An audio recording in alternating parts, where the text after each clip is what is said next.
Jaya Gopi Jana Vallabha Jayo Girivardhari Yashodanandana Braja Jana Ranjana Yashodanandana Braja Jana Ranjana Yashodanandana Braja Jana Ranjana Yashodanandana Braja Jana Ranjana Yashodanandana Braja Jana Ranjana Yamunatira Vanachari Yamunatira Vanachari Hare Krishna Hare Krishna Krishna Krishna Hare Hare Hare Rama Hare Rama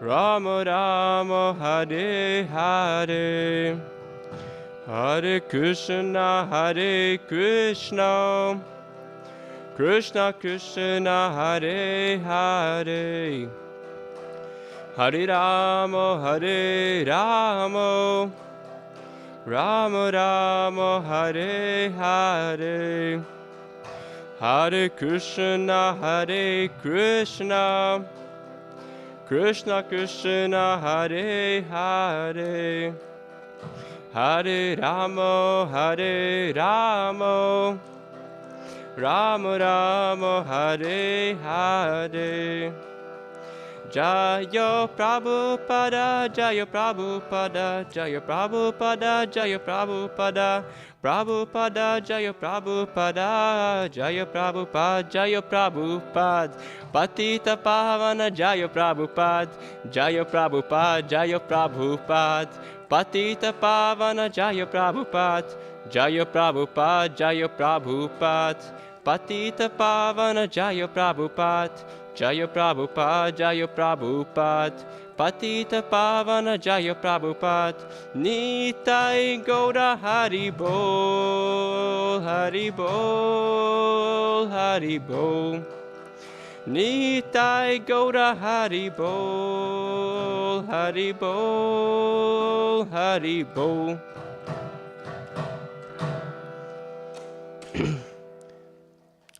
Jayam Vishnupad Paramahamsa, Parivrajacharya, Ashtotara Shishrimad, His Divine Grace, A.C. Bhaktivedanta Swami, Srila Prabhupada Ki, Namacharya Srila Haridas Thakur Ki, Prem Sagaho Shri Krishna Chaitanya, Prabhu Nityananda, Shri Advaita Gadadhara, Shivasati Gaur Bhaktivinoda Ki, Shri Shri Radha Krishna, Gopa Gopinath, Shyama Kunda, Radha Kunda, Giri Govardhana Ki, Shri Vrindavan Dhama Ki, Mayapur Dhama Ki, Jagannath Puri Dhama Ki, Yamuna Maya Ki, Ganga Devi Ki, Tulsi Devi Ki, Srila Prabhupada Ki, and the Gaur Premanande. All glories to all assembled devotees. All glories to all assembled devotees. All glories to all assembled devotees. All glories to Shri Guru, Shri Gauranga. All glories to Srila Prabhupada Ki. Jai.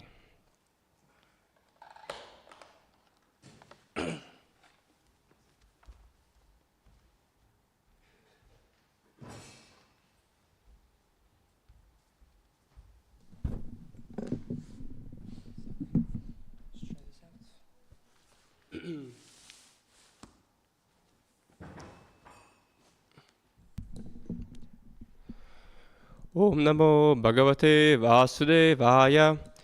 Om Namo Bhagavate Vasudevaya. Om Namo Bhagavate Vasudevaya. Narayanam Namaskrityam Narochaiva Narottamam Devim Sarasatim Vyasam Tato Jayam Tire Nashta Prayesha Bhadreshu Nityam Bhagavata Sevaya Bhaktir Bhagavatam Shloke Bhaktir Bhagavati Naishtiki. So reading from the Srimad Bhagavad Gita, chapter 5, text number 27, 28.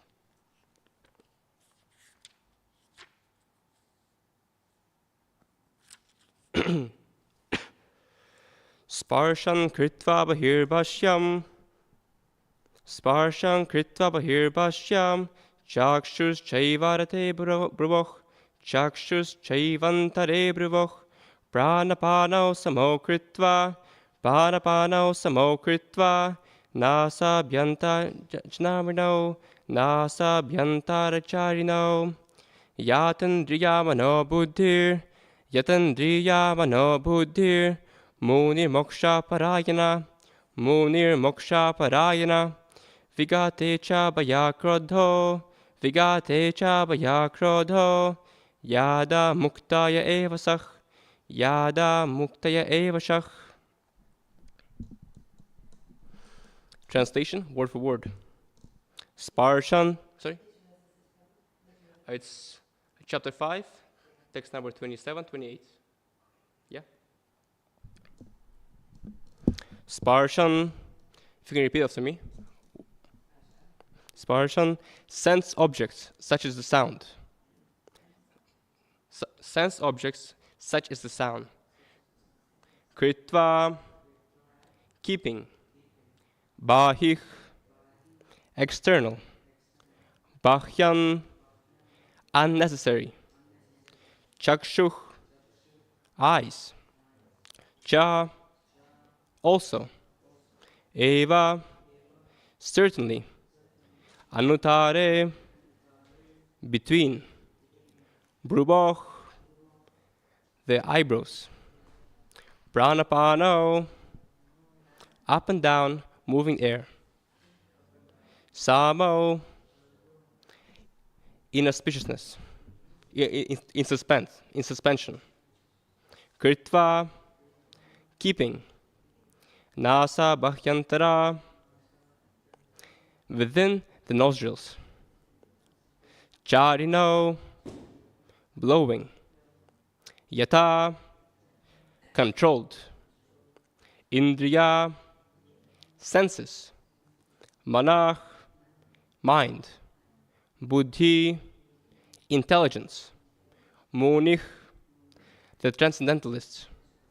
Moksha, for liberation. Parayanach, being still distinct. Vigata, having discarded. Icha, vicious. Bhaya, fear. Krodhah, anger. Yah, one who. Sada, always. Muktah, liberated. Eva, certainly. Sah, he is. Translation by His Divine Grace, A.C. Bhaktivedanta Swami Srila Prabhupada.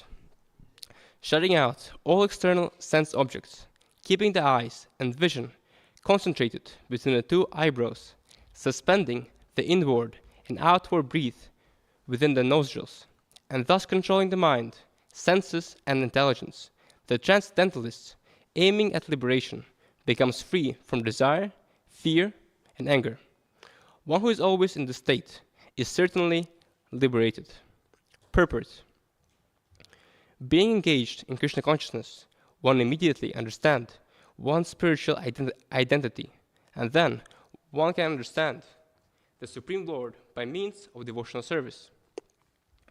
When one is well situated in devotional service, one comes to the transcendental position, qualified to feel the presence of the Lord in the sphere of one's activity.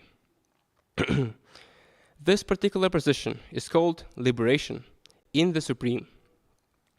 After explaining the above principles of liberation in the Supreme, the Lord gives instructions to Arjuna as how one can come to that position by the practice of mysticism or yoga, known as Ashtanga Yoga, which is divided into eightfold procedure called Yama, Niyama, Prana Asana, Pranayama, Pratyahara, Dharana, Dhyana, and Samadhi. In the 6th chapter, the subject of yoga is explicitly detailed, and at the end of the 5th, it is completely preliminary explained. One has to drive out the sensed objects, such as the sound, touch, form, taste, and smell, by pratyahara, process in yoga, and then keep the vision of the eyes between two eyebrows and concentrate on the tip of the nose with half-closed lids. This is no benefit in closing the eyes altogether, because there is a very chance of falling asleep, nor is there benefit in opening the eyes completely, because then it is in a hazard of being attracted by the sense objects. The blazing movement of restrained within the nostrils by neutralizing the up-moving and down-moving air within the body. By practice of such yoga, one is able to gain control over the senses, refrain from outward sense objects, and thus prepare oneself for liberation in the Supreme. This yoga process helps one become free from all kinds of fear and anger, and thus feel the presence of the Supersoul in the transcendental situation. In other words, Krishna consciousness is the easiest process of executing yoga principles. This will be altogether thoroughly explained in the next chapter. A Krishna conscious person, however, being always engaged in devotional service, does not risk losing his senses to some other engagements. This is a better way of controlling the senses than by Ashtanga Yoga. Om Gyatimirandasya Giranchana Shlagaya Chakshurunmritam Yena Tasmai Shri Gurave Namah Shri Chaitanya Manobishtam Stapitam Yena Bhutale Swayam Rupa Karamayam Darati Sabarantikam Om Vandeham Shri Guru Shri Gita Parakamalam Shri Gurum Vaishnavamscha Shri Rupam Sakrajatam Sagana Raghunatam Litam Tam Sajivam Sadvaitam Sarvadutam Parijanasahitam Krishna Chaitanya Devam Shri Radha Krishna Pada Sagana Lalita Shri Vishakamritamscha He Krishna Karuna Sindhu Dinabandhu Jagapate Gopesha Gopika Kanta Radha Kanta Namaste Tapta Kanchana Gaurangi Radhe Vrindavaneshwari Vrishabhanaste Devi Pranamami Haripriye Vanchikalpatarubhyascha Kripa Sindhubhyevacha Patitanam Pavanebhyo Vaishnavebhyo Namo Namah Jaya Shri Krishna Chaitanya Prabhu Nityananda Shri Advaita Gadadhara Shivasadi Gaura Bhaktivedanta Hare Krishna, Krishna Krishna, Hare Hare, Hare Rama, Rama Rama, Hare Hare. Hare Krishna. Before we start going through this verse, I want to ask permission and blessings of all the assembled Vaishnavas, so I can say something that might inspire you or help you in any way in your devotional service. Hare Krishna.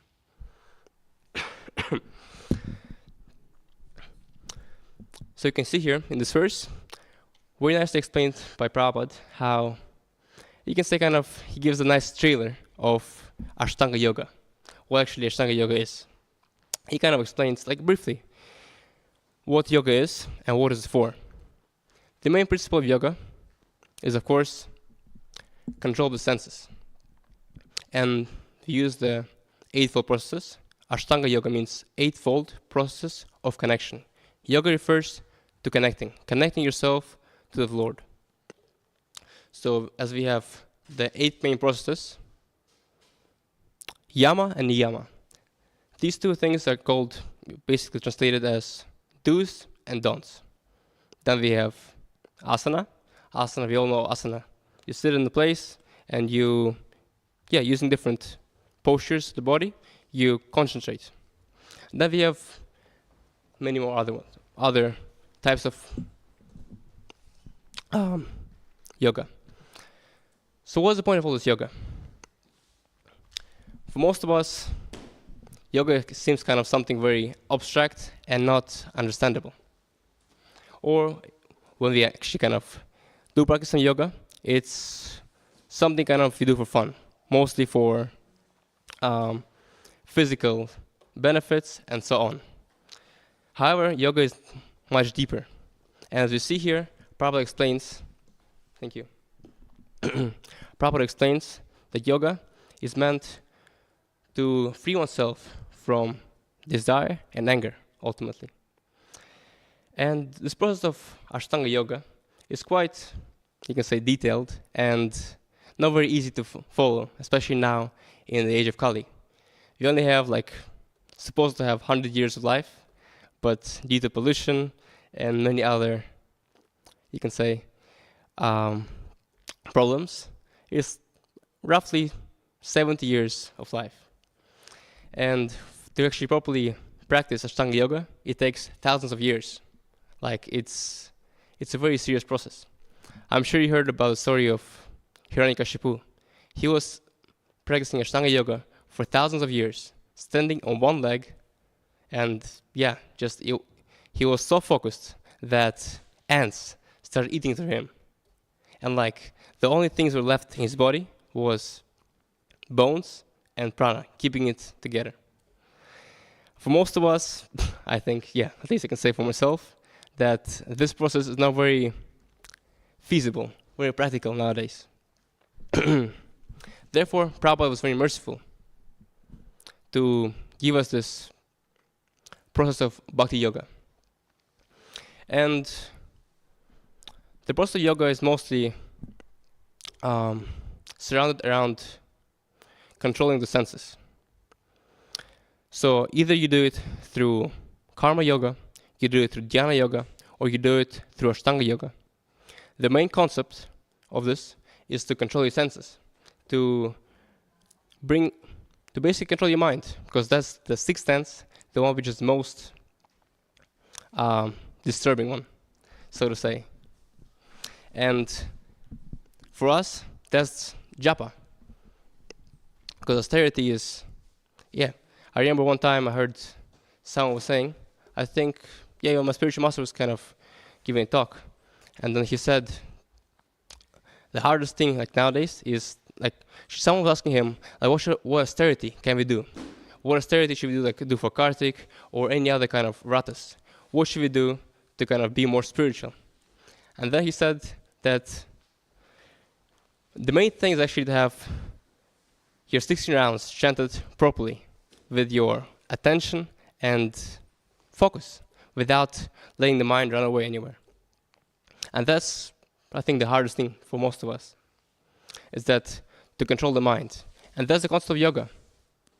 Some people do it through Ashtanga yoga, but for us, it's much easier. We can do it through the holy name, because the holy name is so merciful. We can just, by practicing the holy name, by chanting the holy name, we can purify ourselves and slowly, eventually, get our mind controlled. And I'm sure most of you kind of have realizations that when you actually sit down and properly chant in the morning, your whole day kind of goes much more smooth. At least I can say that for me. That it makes a big difference. When you have proper japa class in the morning, it really kind of sets you up for the whole day. Because I remember, yeah, actually like most athletes and people who are considered successful nowadays in the world, one thing they say is that the most important battle you have to win is your mind, yourself basically. When you can win yourself, when you can win your attention, your mind, your focus, that's when you're able to actually achieve things. Because unless you're able to focus, unless you're able to concentrate on something, you won't be able to achieve anything, be it spirituality or any other material benefit or any other goal you want to achieve. I remember one time, I think there was an interview with, who was there? I think there was Bill Gates and Steve Jobs. Yeah, those two people.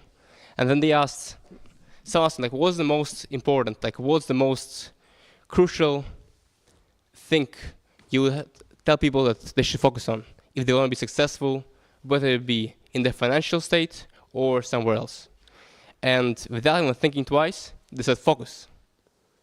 Because yeah, focus is one thing that can really kind of give us a step up towards everybody else. Because nowadays, in the age of smartphones and internet, a lot of social media things, they kind of distract us. And that's a big challenge for most people. It's not easy to stay on one thing and focus doing it. But when you have a clear goal, a clear understanding of what you want to do, and you go for it, then you can achieve it. So this thing in the morning, japa, our kind of daily meditation, daily practice of yoga, is very crucial. So one thing I try to do every day is try to improve it as much as I can. Of course, sitting down in one place for like 2 hours and chanting 60 rounds, concentrated, is not always very easy. But if you do it step by step, every day, a little bit, you sit down one day and say, today I'll focus on one round. I'll make sure that this round will be properly chanted. Then you can achieve it. And then next day, you try, okay, today I'll do 2 rounds. I'll focus nicely for 2 rounds. And the rest, I'll kind of do normally. And this way, gradually, over a few days, you can attain quite a stable and concentrated japa, which can help you in your everyday. Like, in whatever you do, kind of, it'll help you. Because you won, you can say, the first battle of the day. You sat down and you focused on your rounds. And when you can achieve one small thing, everything else will be much easier. So that's one aspect that Prabhupada brings in this purport. Next, something we have is about, I found very interesting, is the concept of desire, fear, and anger. If you think about it, what is anger? Anger mostly comes from desires not being fulfilled. You want something, and then because that doesn't get fulfilled, your expectations don't get achieved, don't get fulfilled. That's when anger starts triggering. And for most of us, it's quite hard, kind of. How would you control the anger? Of course, you can have less desires, but we're all conditioned. We all have our anarthas, our desires, and you can say aspirations in life. But how can you achieve them and not be angry if you don't get them? One actually interesting thing I found, you can say not found, but like I read in the verse we chant every day, Shikshashtakam, verse 3. It speaks about 4 very important qualities of a Vaishnava.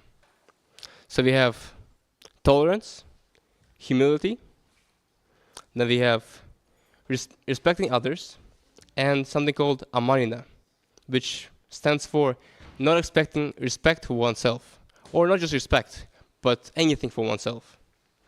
And actually, it's quite interesting how these 4 qualities have everything else within them.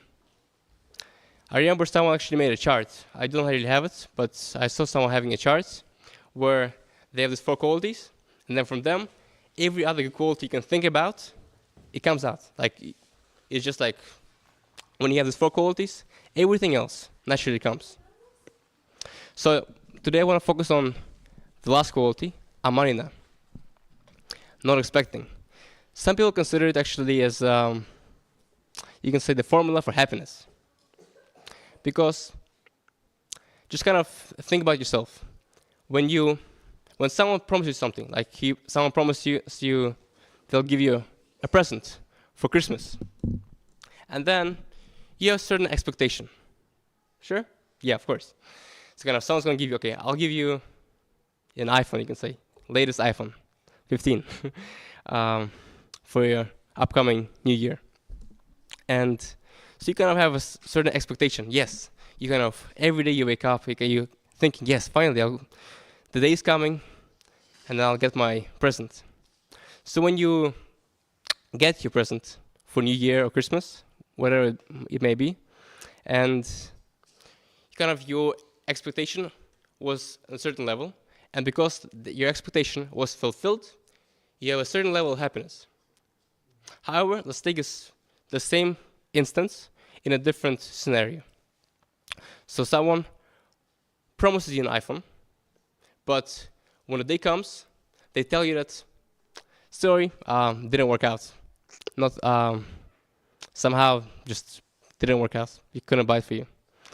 So because you had your expectation quite high, and your expectation was not fulfilled, you are angry.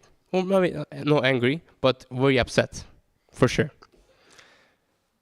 And because your expectation wasn't fulfilled, you're not happy. You just feel upset. You might be depressed the whole day.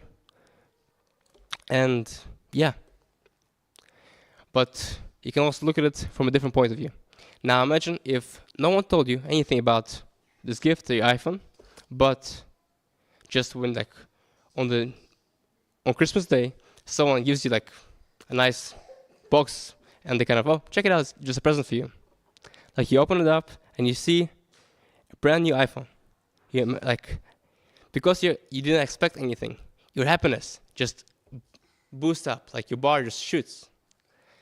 So in this way, in the same scenario of having an iPhone or not having an iPhone, you have different levels of happiness. So when you expect something, you only can have happiness to a certain degree. Does it make sense? But when you expect something and you don't get it, there's a missing gap. You feel kind of unhappy.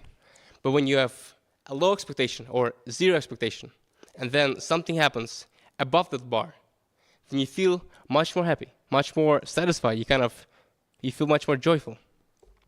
And in that way, now try to think how you can actually apply this concept in your life. If you don't have high expectations, you can always be joyful, because it doesn't matter if they're fulfilled, then you'll be happy. That's normal. But if this expectation was not fulfilled, you can still be happy because you were not expecting it. You maybe heard someone saying it, but you kind of just don't rely on it so much. Okay, sure, if it comes, it comes. If it doesn't come, it doesn't come. What to do? So in this way, by moderating the level of expectation, your amanina, expecting things from others, you can level up your personal happiness. I have a similar kind of story I felt in Gurukul, in school when I was studying. We had one class, Kung Fu class. It was always after lunch, and sometimes was fun to have class, but often when you're a kid, you want to play around, have fun, and you don't always want to have sweating fightings. And so often you'll have like maybe once a week or something, or once in 2 weeks, you have something called fun class. We actually play sports instead of having the class. And on these days, when you expect it coming, you finally I was waiting the whole week or last 2 weeks for this day. Then you come, and then sometimes when actually on normal basis, then you have your fun class. But sometimes things changed, like some special teachers came to teach us the martial arts, and we had to have our Kung Fu class. So that was very disappointing for most of us. So that's something I felt, actually that's the time when I realized this process, how when you expect something and you don't get it, it's just like you feel so disappointed. Like it makes a difference. But sometimes when you don't expect it, like on a Wednesday or Thursday, when you're supposed to have your Kung Fu class, and then just some teachers didn't come, and it happens that you just have a fun class, you can actually you just feel so much more joyful. It's just your happiness boosts up. Anyways, that's what I felt. But for most of us, it's very different. It's very difficult to actually moderate that level of expectation. Because when you hear something, when someone promises you something, it's you're expecting it, because you have trust in the person. You feel that okay, it's gonna happen, and it's not very easy to actually feel and understand how this is might not happen. And therefore, there comes, you can say, another tip. It comes from the next verse. It's called, from the next verse, number 29. Bhoktaram yakitabasam sarvaloka maheshvaram sukhidam sarvabhutanam gyatva mam shantim richati. Some people actually call it as the peace formula. Because it's quite interesting. It's actually every line has a very significant message behind it. Let's go through it line by line. So the first line we have Bhoktaram Yagitapasam. That means Krishna, or the Supreme Personality of Godhead, he is the enjoyer of all sacrifices. Means he's the ultimate enjoyer. Like all the sacrifices, all the yagyas that happen, they come to him. Like, he's the ultimate benefactor from it. Like, for example, you have, how would you put it? The stakeholders in the company. It's like they are the ultimate benefactors. So if you have some small share in the company, then you kind of get some certain percentage. But when you own most of the company, you can say the ultimate benefactor. You kind of get the most, like, so all the results of the financial success of the company comes to you, mostly. So in a similar way, of course, not all the material examples can never be perfect, but you can kind of get an understanding of how it works. Then we have the second line, Sarva Loka Maheshwaram. He's the ultimate controller. He's the controller of everything. We know that kind of all of us have a, you can say, minute desire to be Ishvaras, controllers. Because we are parts and parcels of the Lord, we have similar desires, similar kind of ways we are built. Like in the same way we have the ocean, and there's a small kind of drop of the ocean. We can understand how it is. So by studying ourselves, our personalities, we can understand how the universe, how the Lord is. So in this way, because we have a desire to control, Lord is the ultimate controller. He is all powerful. He has everything. So he's controlling everything. Everything that happens under his control, under his supervision. Without his will, not a single blade of grass actually moves. So that's the second line. Then we have the third line. Sukhidam Sarva Bhutanam. He is the best friend or the well-wisher of all the living entities, of every single person. Every single person, every single one of us. We are actually Krishna's children. We are his, and he's the ultimate father. And as a father, of course, he wants the best for his children.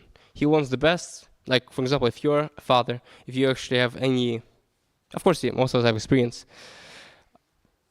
of people under you, but actually when you have genuine love for someone, like a mother has for a child, that's real love. That's one of actually the only times when real love is explicit, is actually seen in this world. So when you have genuine love or genuine actually care for someone, you want the best for him. It's like in parenting. So often you have to give certain punishments to the child, but it's actually out of your love. It's not because you want to punish him out of anger or you can say, kind of frustration. Those parents who actually have real care and love for their children, what they do is actually they punish, but with kind of a small Jai Shri Shri Radha Gokulananda ki, Sitaram Lakshman Hanuman ki, Gauritai ki, Srila Prabhupada ki. Jai. So as I was saying, that when you're a parent and you have genuine love and care for your child, you want the best for him. So even like when you give him a punishment, you might give him a punishment, but like in kind of deep inside their hearts, he also feel the pain. Like most of the mothers, they actually feel the pain of the child. So in the same way, Krishna, he might give us certain things we have to go through, certain punishments. But actually he's actually the ultimate well-wisher of us. And then we have the last line, Gyatva Shantim Richati. If you understand the above three concepts and principles, that the Lord is the ultimate enjoyer, the Lord is the ultimate controller, and that he's actually our best and ultimate well-wisher, that he wants the best for us. If you understand this properly, not just kind of in theory, but actually kind of deeply realize it and feel it, we can actually kind of feel peaceful. Because no matter what happens to us, we know that it's ultimately as a benefit. It's something that is supposed to happen for our benefit. Often kind of it's hard to see actually how this actually enrolls in our life. Because we always have good things in our life and bad things in our life. That's kind of what life is. It's like if you check, the heartbeats machine, like in the hospitals, you have lines going up and down, up and down, up and down. That's life. If everything is stable, then there's no life. So kind of we all experience good times and bad times. And often during the bad times, we don't always understand, like, why is this happening to me? Like, maybe yes, kind of karma, I did something bad in my previous life, and I have to suffer for it, and like, just kind of, let's push through it.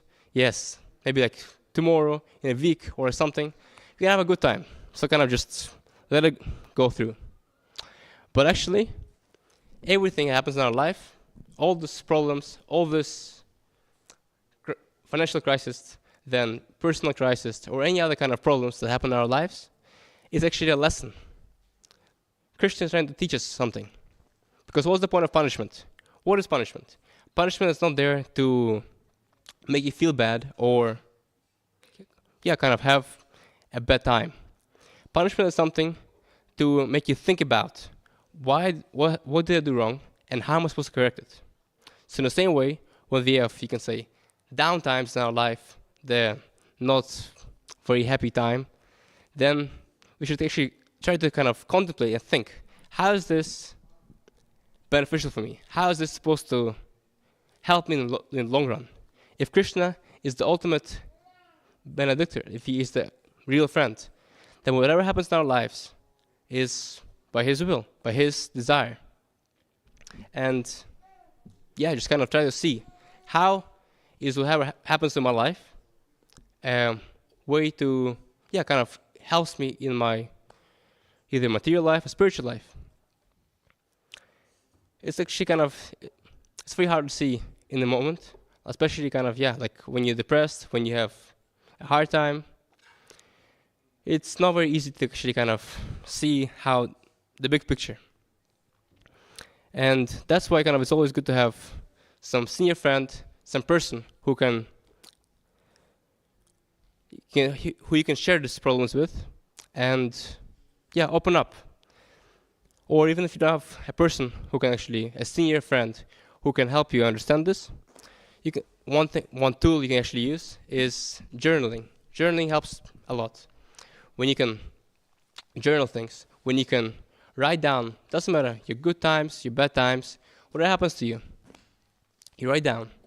And then maybe often we don't actually see in the moment that is it good or bad, but ultimately afterwards, like maybe after a month, you can look back and see what I wrote on that day. And often you can see kind of, oh yes, maybe that time I didn't have very nice time. I didn't have very high level of energy. But now I can actually see how that circumstance, that situation in my life led me to where I am now. I remember actually listening to a famous talk by Steve Jobs. I think, probably most of you know it. It's like one of the most famous speeches of Steve Jobs.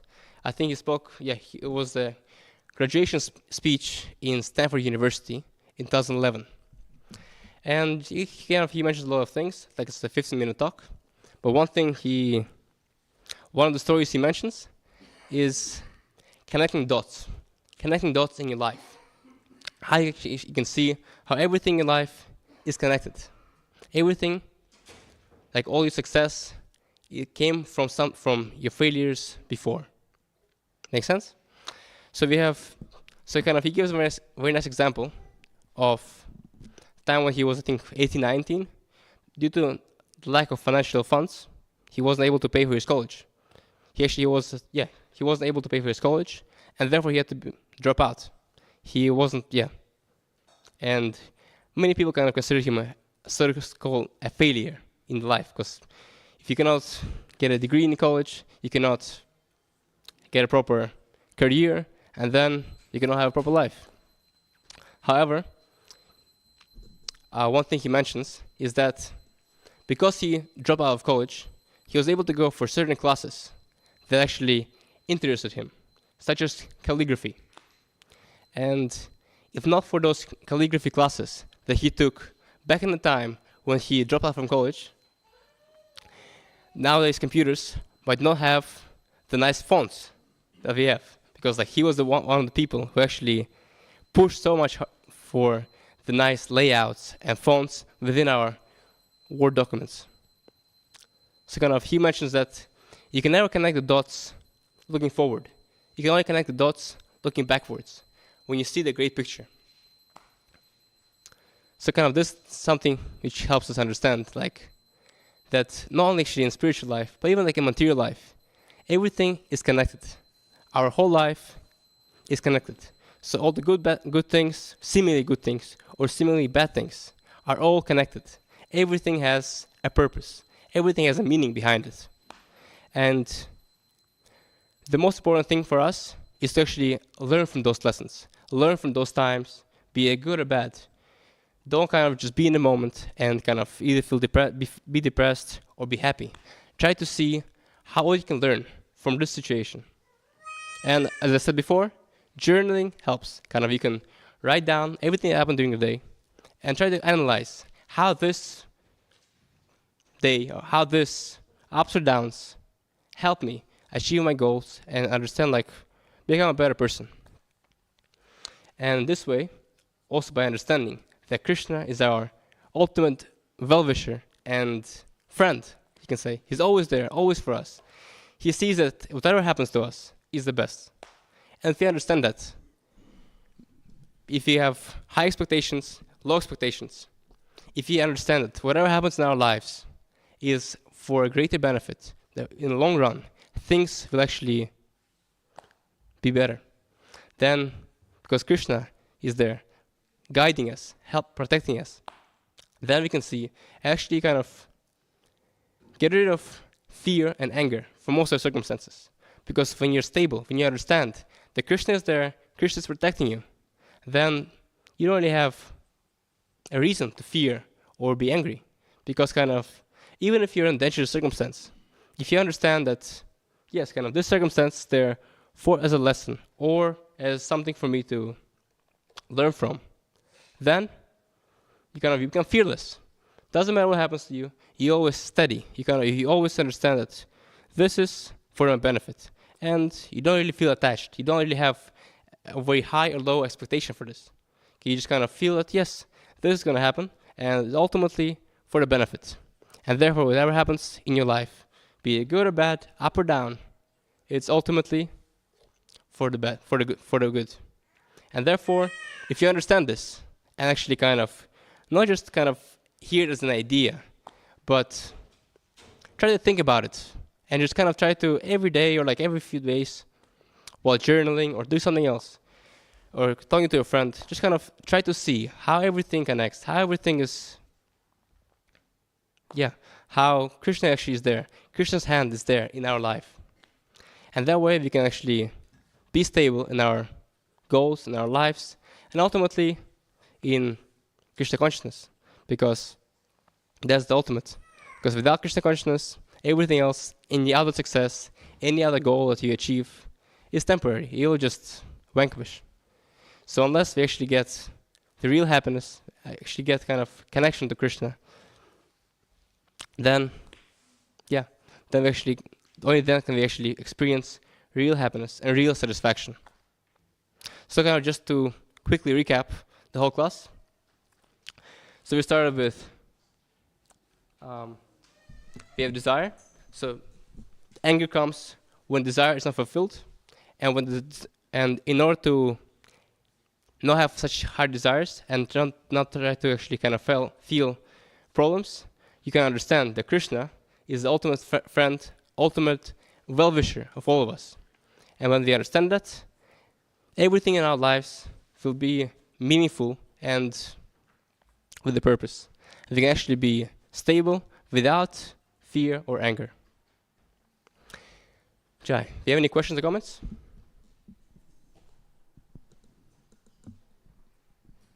Anybody? Please.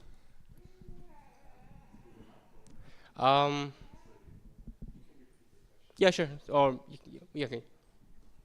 You can start now, and then he'll come. Sure, sure.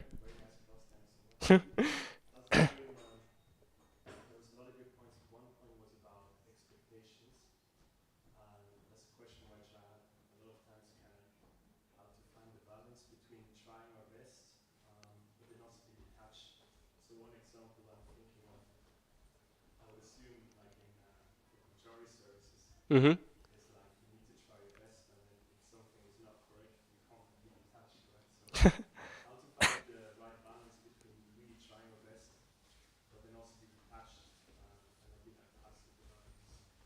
Wow, it's a very nice question.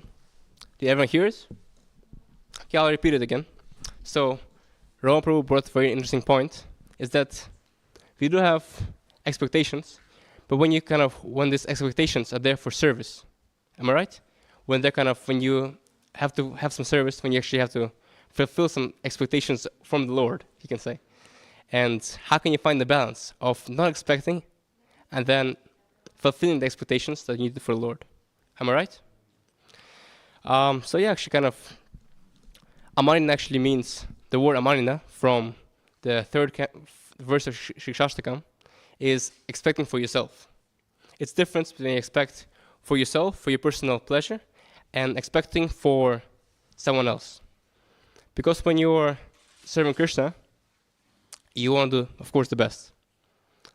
And often you push your best, you do your best, how much you can. And ultimately, that's all you can do. That's kind of my understanding of it. I remember one time, certain circumstances, you can do something to when something goes wrong, you can correct something. But when in a certain place, when you know that you cannot do anything, you just can pray to Krishna and say this is all I can do. Please accept this. I know it's full of mistakes, full of problems, but I actually honestly trying my best. We actually have if you go to the Pujari room, those people who do service, we have a full sheet of mantras we chant every day after service, explaining that I was doing my best. I'm really sorry if it made any offenses, because most of us do make offenses. And so you just basically pray to the Lord that please accept the service that I could do, but yeah, please forgive the offenses that I committed. And just you can say for myself, I remember one time I was doing Sandhya Arati over here, and then I asked another Pujari to turn on the night Arati lights. And then instead of turning the Arati lights on, he turned on the night lights.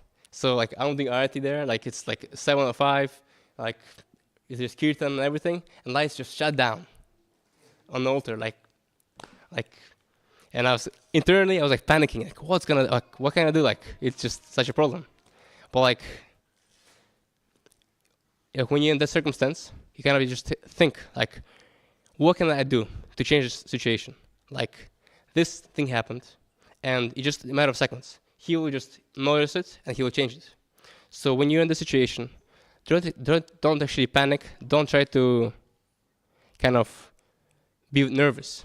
But you can try to understand that whatever you can do in your, you can say, area of control, your sphere of influence, is done. You do your best, and then Lord can do the rest. You can say that's what I can do. You just but you actually have to understand and feel that you are generally doing your best.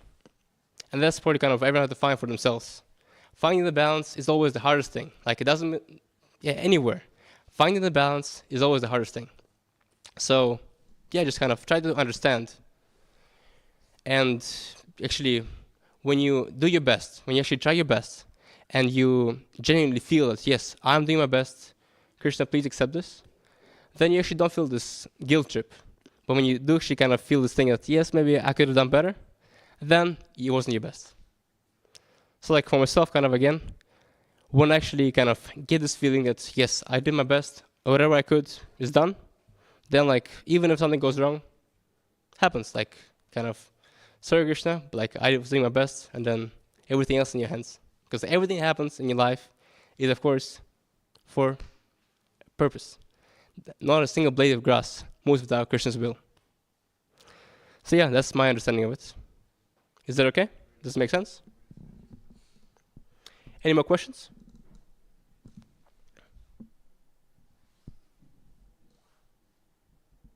Okay. Jai. Grant. Sorry. You have a question? What? Right. Grantara Shyam Bhagavatam ki. Shri Prabhupada ki. Ite Gaur Premanande.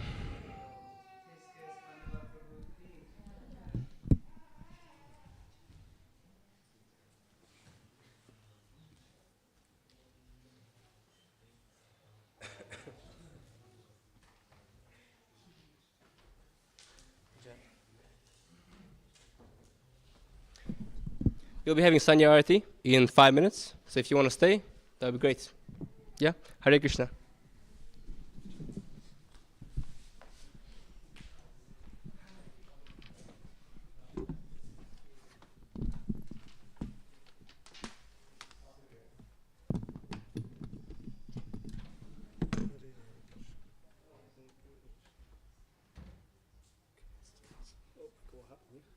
Sorry? I think changed over here. Oh, it's up here. These Yeah. Thank you for the question. Was it first class? Does it matter, yeah? Yeah, that's good. That's good. Yeah, I watched like half of it upstairs. Okay. Yeah. I wasn't confident enough, but No, It's okay. that's good. Yeah, come with practice, I think. but I think the one give back the test. So that you can hear practice. Yeah, yeah. Anyways, hopefully it works out. No, it's really good.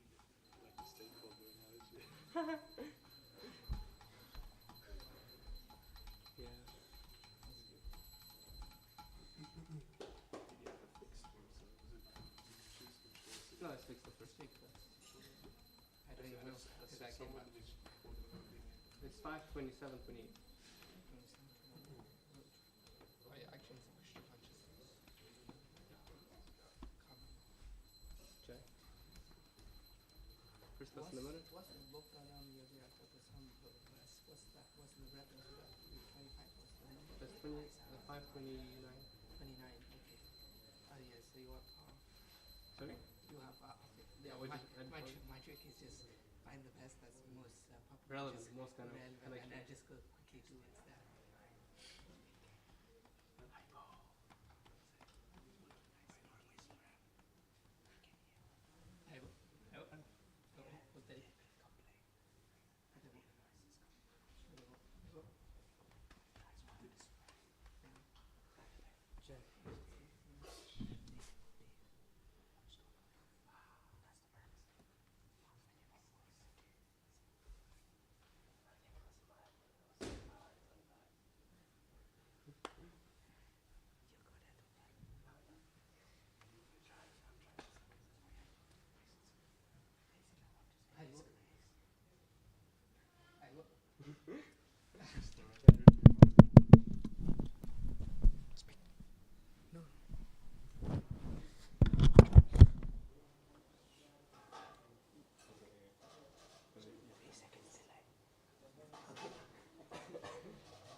I have to go for my tomorrow's class.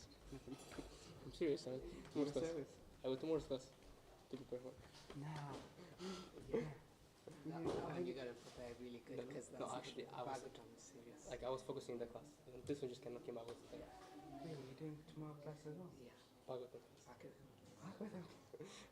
You'll be fine. Just speak from the heart. Give some Yeah. realizations. And Speak slower. slower, but tomorrow is just going to be easier because it's just remember. Just remembrance of Yeah. Krishna. So you can talk about Krishna's quality. No, it's actually it's about cows. Huh? It's about cows. It's about what? Cows. Cows. Yeah. Cows food. That's good. No, I know. Yeah. I can see he's a guy. Guys.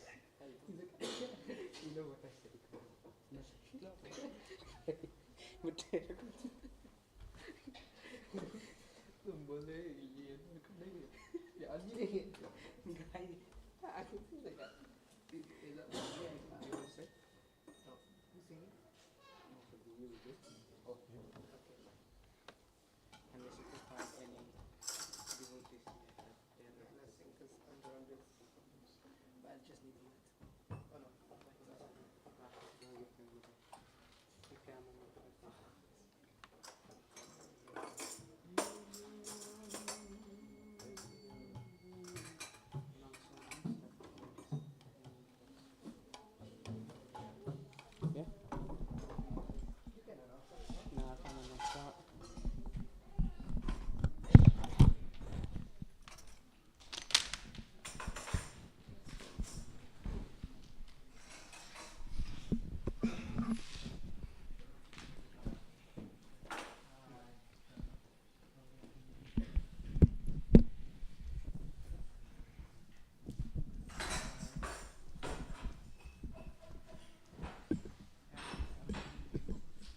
Hare Krishna.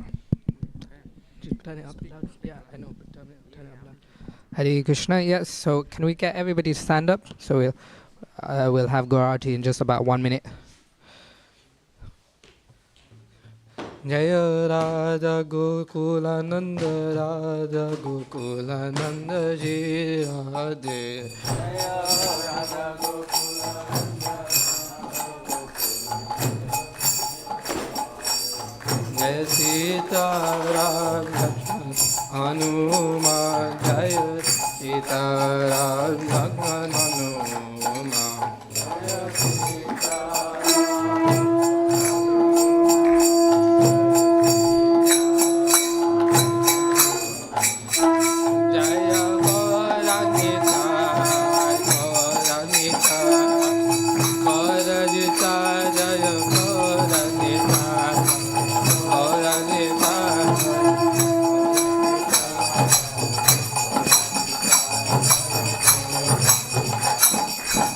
Srila Prabhupada ki, Shri Radha Gokunanda Bhagavan ki, Sitaram Lakshman Hanuman ki, Prabhupada ki. Keva Jaya Jaya Kodachande Arati Kashobha Keva Jaya Jaya Kodachande Arati Kashobha Keva Jaya Jaya Gaurachande Arati Kashobha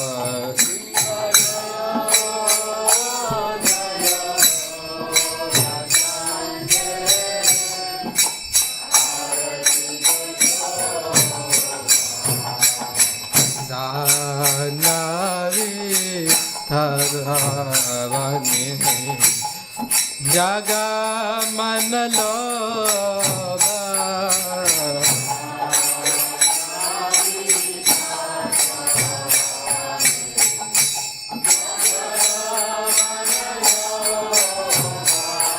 Rakhe Ninita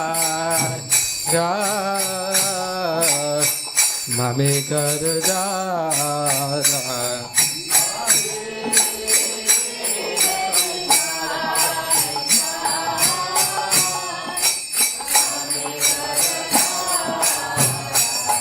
Dakhe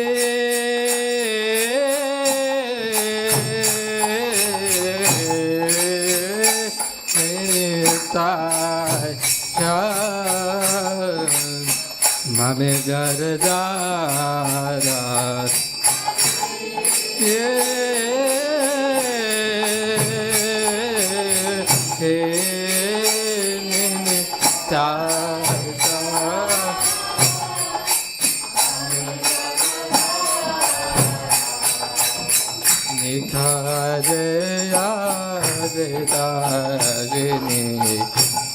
Vada Jatadara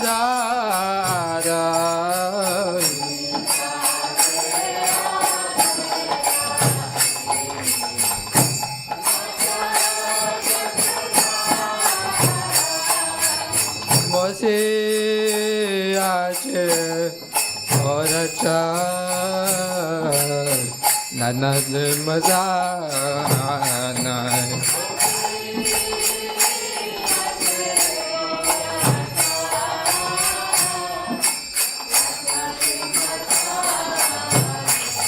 Mase